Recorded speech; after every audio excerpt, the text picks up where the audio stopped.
Oh no, the entire world has lost its infrastructure. Everything's gone. Panic, mayhem, blue screens of death in the streets. What happened? Is it a worldwide cyber attack? We're going to talk about that. Welcome to Tech Topics brought to you by Cybervenger. We help keep small businesses stay protected and compliant with cutting-edge cybersecurity and IT solutions. Okay, so late last night, a big outage occurred that affected lots of different companies worldwide. And at first glance, one might be tempted to think, oh my God, massive global cyber attack. Fortunately, no, not a cyber attack. But it was something that affected everybody, and it was a mistake in the content update of a particular piece of software. This illustrates a problem that I talk about that's very rarely addressed, and that is one of monoculture. There is a gardening discipline called permaculture I'm a big fan of, and they at length talk about the dangers of monoculture, having the exact same thing built the exact same way. And other scientists have talked about that with food production. The problem is that if there's a bug or a flaw or a weather condition or something that affects that one crop, it does widespread damage everywhere. You can over-optimize things for efficiency. You tend to make them more vulnerable. Well, that's kind of what happened. CrowdStrike is a cybersecurity company, and they produce an EDR, they produce a SIM, they have all kinds of software packages to help protect and secure things, and they're very popular. And they're quite widespread, especially with the big boys like Microsoft and the airlines and all those other places here affected. And the problem with that is because everyone's using exactly the same thing, when there's a problem, it affects everyone. Now, we haven't seen an outage like this caused by a just general IT mistake in a long time. Companies have gotten very good about change management and that kind of thing. But that's what happened. This is not a cyber attack, according to multiple sources I've read, from Microsoft to CrowdStrike itself. So what CrowdStrike did is they push definition updates, looking for viruses, looking for threats, along with their AI mechanism to try and detect stuff. So it's definitely the next generation antivirus, and it will detect things even without a definition, but it also updates definitions. That never goes away entirely. And one of those content definitions broke their software system. And when I say broke, boy, do I mean broke. And this is for the Windows host. The same content doesn't seem to affect Linux or Mac. But on a Windows platform, it would cause the server or workstation affected to blue screen of death. I mean, that's a pretty significant crash. Complete catastrophic system failure, system goes down. And so this affected not only people running CrowdStrike, but anybody using those people running CrowdStrike as their back-end infrastructure. For Office 365, for example, was very heavily hit. Now, Office 365 is a global target. Hackers are constantly trying to break in there through a variety of means. And so, of course, they have to use really high-end security. And as such, they were running CrowdStrike, right? CrowdStrike is good stuff. They're normally a very good company. I don't want to suggest in this video that they're not a high-end company. They are. This kind of makes it so surprising and makes you shake your head even more. And but it does bring up the idea of the problem of a monoculture. And it also talks up about something that we deal with as maintenance folks. So cybersecurity, it's all about cybersecurity hygiene. Get your patches in on time, managing updates, things like that. This kind of thing happens. In fact, Microsoft has no room to criticize because Microsoft has also, on numerous occasions, released patches and updates to their stuff that has broken all kinds of things after it was released, and the whole world had to scramble to fix it.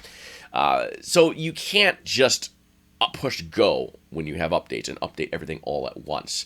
Not if you want to have any kind of risk management. You have to kind of stagger your updates and evaluate it, but you don't want to take so long that you have large significant vulnerabilities open either. It's a tough trade-off.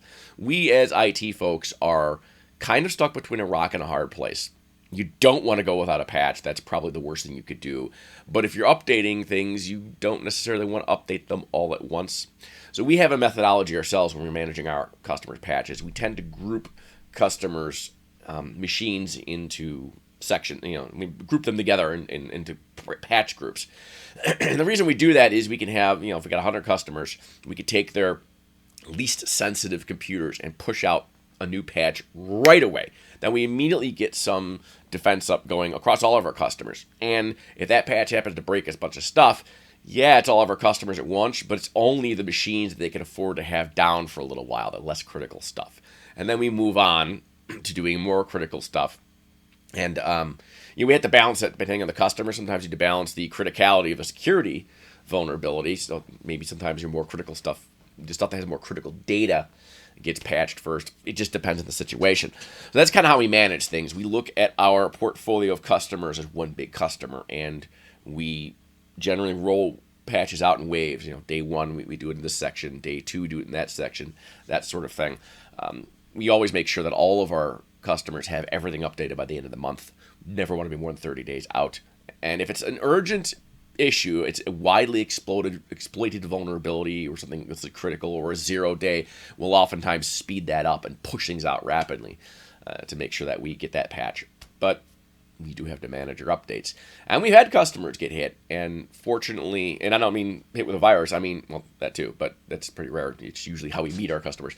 But we've had our customers hit with bad patches, and we've seen the benefits of breaking this up like that. We're able to contain the damage, so we're not overwhelmed as an IT company restoring things. And we've had to restore stuff from backup due to bad patches. We had blue screens of death because it had a traffic failure. Usually more nuisance things. Certain menu items don't work and stuff like that. But sometimes it takes a few days to find. So it's always a trick to manage. So if you were trying to manage the patching and updates in your own environment, you would be wise not to do them all at once. And even wiser not to do them on Patch Tuesday. Wait a day. Let somebody else go first. But that's the patches you control. Some things you don't control, like this CrowdStrike. Nobody really controls it. It's pushed out automatically. These are content updates. So that's really rare. You don't see a content update taking down an operating system. That's kind of a unique goof. I'm kind of impressed. So to whatever poor engineer is sweating bullets today, A, you have my sympathies, and B, my respect. That's an impressive mistake, buddy.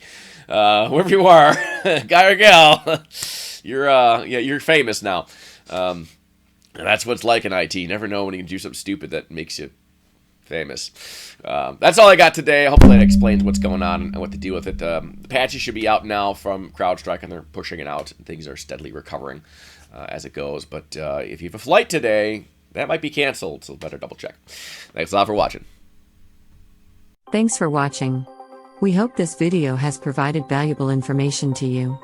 Be sure to share this video with other small business owners to spread the word about the importance of cybersecurity. As always, don't forget to like and subscribe for more videos like this. If you want more information about cybersecurity, visit us at www.cybervenger.com.